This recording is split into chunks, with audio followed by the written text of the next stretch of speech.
We're speaking 1 2 1 2 1 2. There we go. We're speaking to a whole plethora of people here about, well, initially the Isle of Man Schoolboy Motocross series, which has just started. It was towards the end of February, and we'll start off by speaking to Dion Meechan and Martin Corkish. Guys, you're involved on the sort of the administrative level of it as well, aren't you? Yeah, that's right. Yeah. So, give us a bit of a background, a bit of a sort of history of the championships and why you've decided to come and speak to us about it now. Martin, let's go first. I'll let you start with the history. Okay, thank you. Well, the club's got a long history. I mean, it was created in 1978. Really is a spin-off from the adult clubs, from the Peveril and the Ramsey Club, and it was hugely supported by local motorcycle shops, Road and Track and Grand Prix Motorcycles in Ramsey, and George Short in Castletown, S&S Motors. And from there, it gave families an opportunity to enjoy a sort of an outdoor lifestyle, really, and a competitive place to have fun, and it grew momentum, and it was a fantastic time. And many competitors would go to the UK and bring friends and fellow riders back to the Isle of Man for a summer series, and the sport did very, very well. More recently, we've been trying to attract new riders to the club, and we've had some success in that just recently. So we'd like to build a bit more on that, and I guess that's why we're here, really.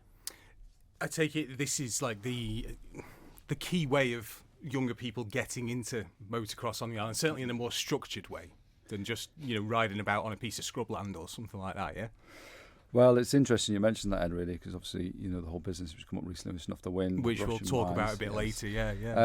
In the first instance, yes, I'd agree with that. It's your stepping stone into racing. The autos is where we start, and then 65s, 85s, 125, 250, and then you become an adult and go with the big boys and really start to get stuck in.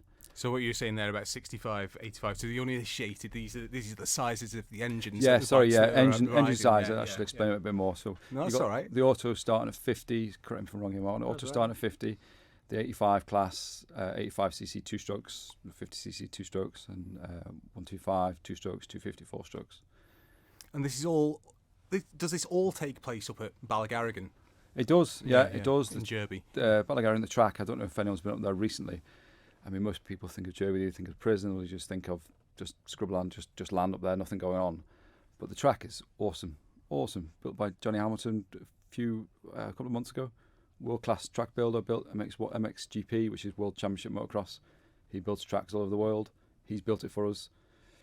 And I mean, recently I went to the MX Nations in Holland, and it was a sand track, and it's equal to that, I'd say. Maybe not some of the jumps, maybe not quite as big, but equal to that. It was really smart, and that I would equal Derby as that kind of standard. Wow. So yeah, it sounds like we have this very, very high class facility in the north of the island that's a little bit of a secret, really, Martin. Possibly. It's you won't see it from the roadside. You've got to go down a bit of a lane, and it's not as visible as the road racing, the Andreas Road Racing Club who used the site on the airfield. So it's a bit out of the way. You've got to try hard to find it, and bikes are getting quieter and quieter these days for all the right reasons too. But it's a really exciting, glamorous sport actually. But most importantly, and I can say this because I've been racing since I was 6. It's a family orientated sport. It's a whole lot of fun, and it's you're building lasting memories really.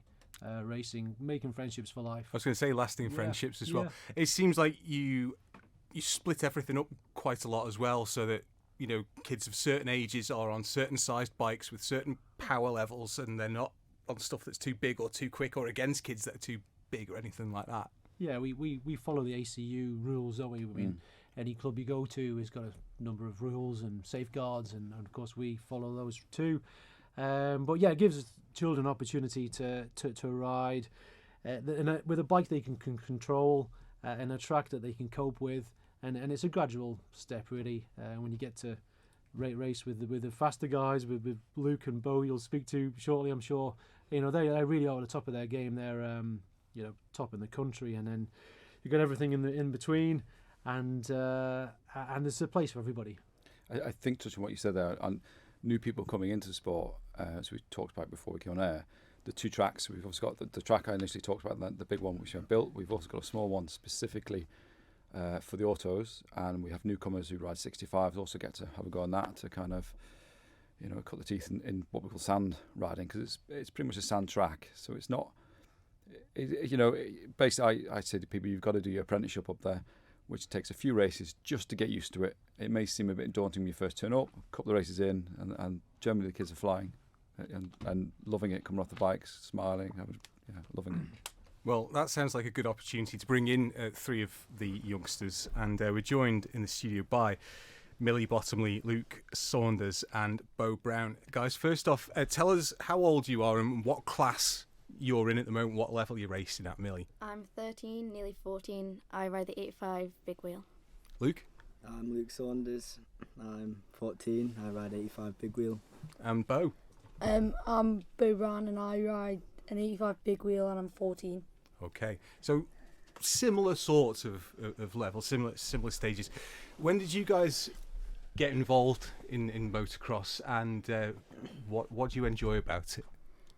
I started riding when I was 5, and I just love how fast it is.